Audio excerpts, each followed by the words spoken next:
I think one of the things that I've really focused on is intentional parenting and deciding what kind of parent I want to be, and deciding that I can model the kind of examples for my daughter that will be helpful for her to like grow up and become a good citizen and lead a good, fulfilling life based on what I show her that I do, right? Like if I model for my daughter that the only way I can be a good mom is to, neglect my career and neglect my husband and only spend time with her, what I'm modeling for her is that the only way to be a mom is to not have a life outside of her.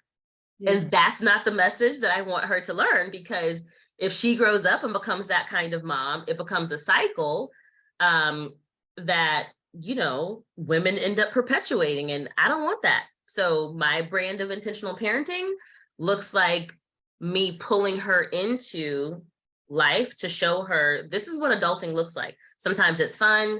Sometimes it kind of sucks. And that's real. That's so real. And I love, because you just kind of brushed over it, but you talked about, and not using these words, generational trauma and how we hand things down, generational cycles.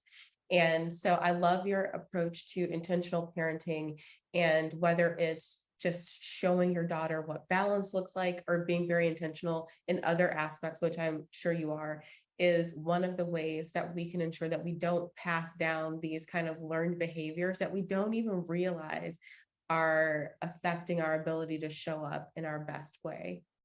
100%.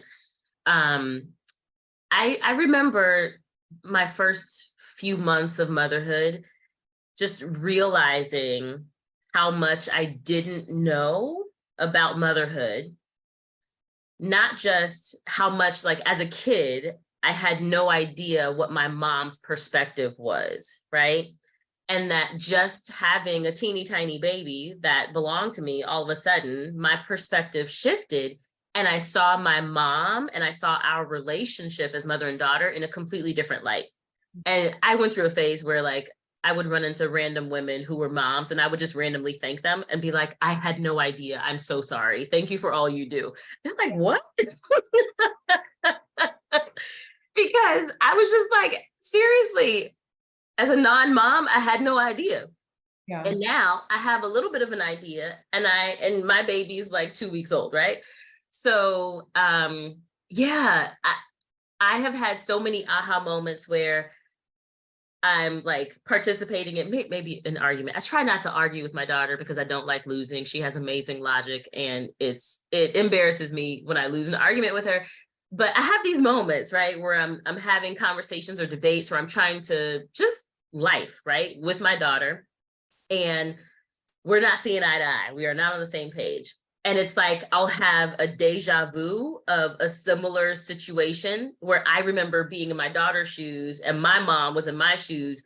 And now I'm replaying and reliving that moment from a different perspective. And I'm like, oh, the thing that I thought was happening as a kid was really just my mom doing her best. Or when I felt like my mom didn't care about whether or not I had a Halloween costume, it was the fact that she was, at the height of her professional career, and she was juggling these types of stresses, and she was feeling inadequate for not cooking dinner that night, and here I go saying, oh, I need a Halloween costume. And it's not that she didn't care, it's just that that was the ball that she dropped, right?